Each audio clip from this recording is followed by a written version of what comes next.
بہت سارے نوجوان لڑکے اور لڑکیاں دوڑ لگاتے ہیں، اس میں کوئی مسلمان نہیں ہوتا، کوئی مسلمان نہیں ہوتا، سب دوسرے لوگ ہوتے ہیں۔ کوئی فوج میں جانا چاہتا ہے، کوئی جی آر پی میں، کوئی سی آر پی میں، کوئی پی ایس سی میں، کوئی بی ایس ایف میں، اور ہم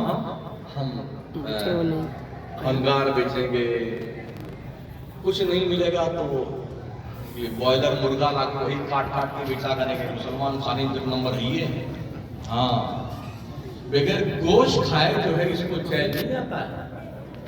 او پیزا برگر کھانے والا، روز chicken chilli, chicken crispy, mutton برنا تود بھلا کے گھومنے والوں، مجھے بتاؤ جن صحابہ نے جو کی روٹیاں کھائی، جن صحابہ نے پھٹے پرانے کپڑے پہنے تھے، جن کی تلواریں ٹوٹی ہوئی تھیں، جن کی جوتیوں میں بھی ٹانکے لگے ہوئے تھے، وقت کے سپر پاور طاقت قیصر و کسریٰ کو پیروں کے تلے رونق کے بتا دیا تھا، ملک طاقت کی بنیاد پر نہیں مصطفیٰ کی غلامی کی فتح کیے جاتے ہیں۔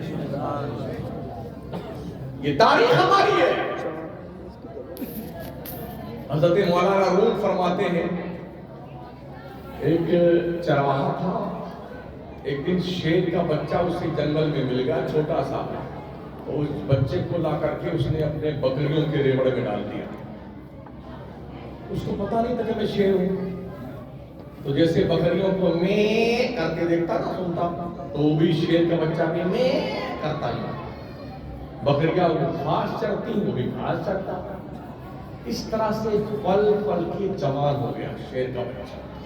تب تک اسے پتا نہیں تھا کہ میں شیر ہوں۔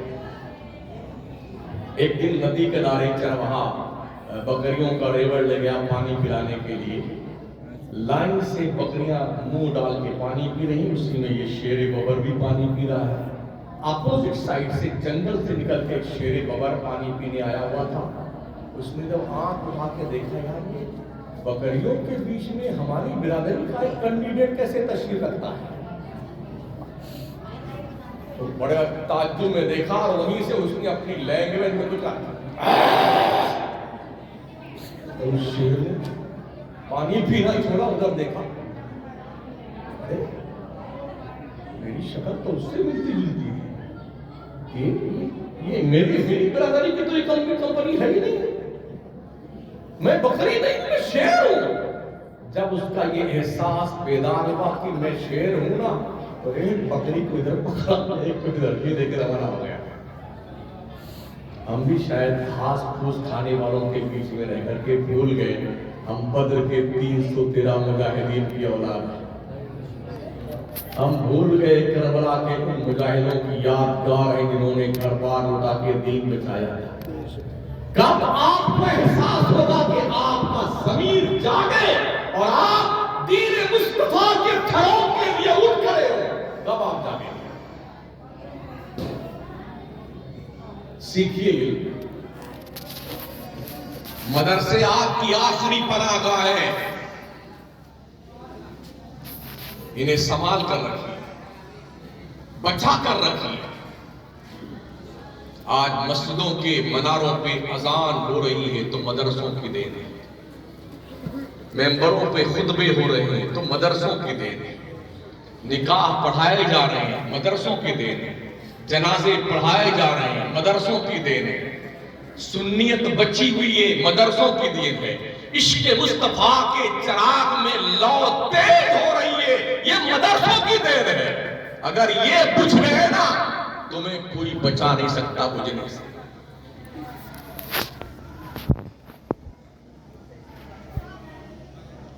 کبھی سردیوں میں مدرسوں میں آ کے دیکھا کرو، کیا کوئی بچہ ٹھنڈی سے کانپ تو نہیں رہا؟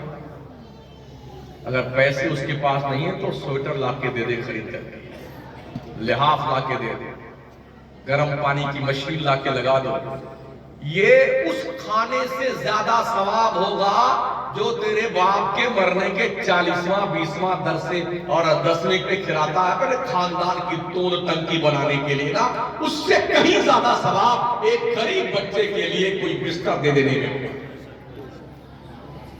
کتابیں لا کے دو بچوں کو.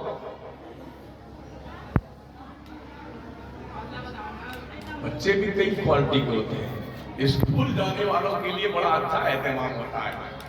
4 بجے ماں جاگتی ہے, پراٹھا بناتی ہے, نہلاتی ہے, گڈو کو دھلاتی ہے, سرما, کاجل, پاؤڈر چکا چک کر کے, ٹائی وائی لگا کر کے, بوٹ سوٹ پہنا کر کے, کچو میں ایک دم لپیٹ وپیٹ کر کے, اب اس کو پراٹھا رکھا, آملیٹ رکھا, چاکلیٹ رکھا, پیسہ بھی رکھا, بیٹے کھانے اس کو اور کم پڑ جائے اور پیسہ دے دیں گے, بیٹے محنت سے پڑھنا, تم نے ڈاکٹر بننا ہے, تم نے انجینئر بننا ہے, تم نے لائر بننا ہے.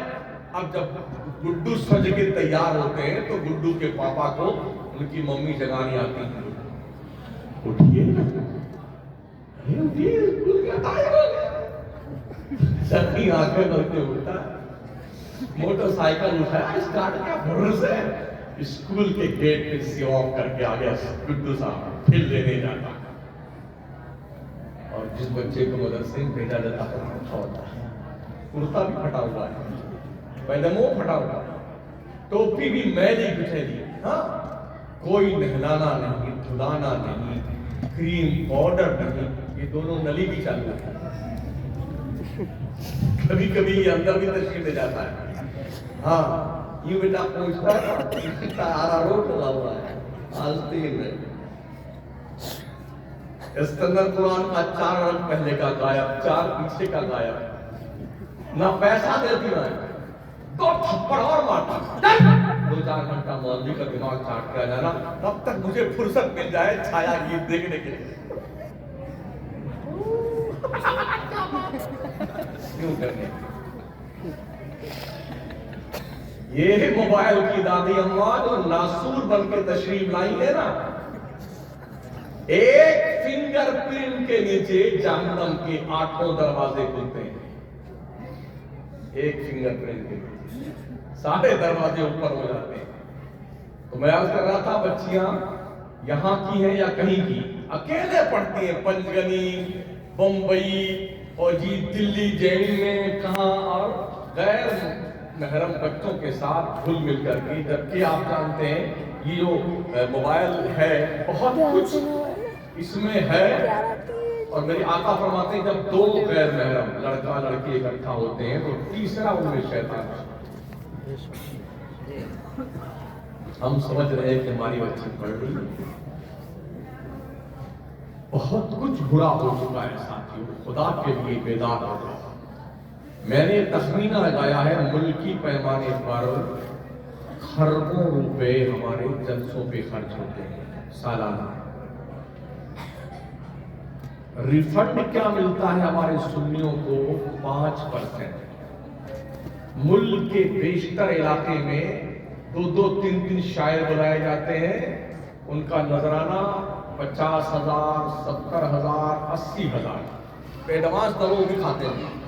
پھر وہ آئیں گے تو دھن بنائیں گے, مائک لے کے ناچیں گے, اور ہمارے نوجوان جو لوڑے ہیں نا اب پہلی صفحے میں جا کے بیٹھتے ہیں, اتنا پڑھتا لکھے, یہ پڑھیے جی, یہ پڑھیے جی, یہ پڑھیے جی. ہاں بیٹا وہ ناچ ناچ کے پڑھتا رہتا ہے, اور جتنا دلی سے کما کے لے کے آیا ہے نا گندی ہے. اب یہ بھی فوٹو ہم نے کچھ مولویوں جاہلوں کو دیکھا جو مفتی بھی کہلاتے, وہ بھی مردلوار ہو گیا, کھا کر اڑاتا ہے شاعر پر. وہ بے حیا مفتی مولانا کہلانے والا وہ بھی نوٹ بتاتا ہے یہ کوئی مجرا خانہ ہے, یہ مصطفیٰ کی نعت پڑھی جاتی ہے, یہ بارگاہ وہ بارگاہ ہے ادب گاہ زیر آسماں از عرش نازک تر نفس گم کردہ می آیت جنید و بایزید جا. جہاں پر بلند آواز زور سے سانس لینا بے ادبی ہے, وہاں ناچتے ہیں لوگ اسٹیج پر. اور کچھ نئی نوٹنکی شروع ہوئی ہے, اسی میں ایک آدھ جو ہے مکاری کر کے رونے لگتا ہے نا, تو 3-4 اس کو گلے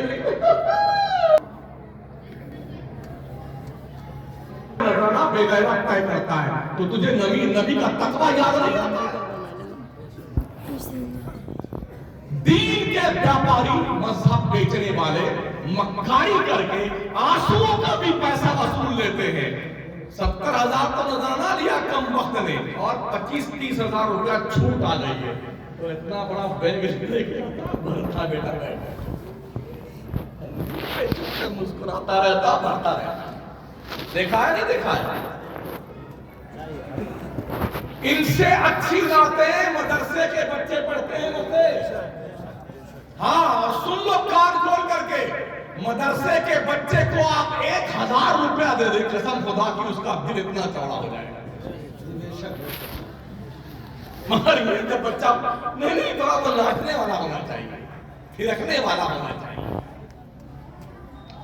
پتا ہے تم کو حدیث شریف کا مفہوم سنیے. جب صحابہ حضور کی بارگاہ کرم میں بیٹھتے تھے نا، سر جھکا کے بیٹھتے تھے، ہلاتے نہیں تھے، اس خطرے کے پیش نظر کہیں ایسا نہ ہو کہ حضور کی بارگاہ میں بے ادبی ہو جائے.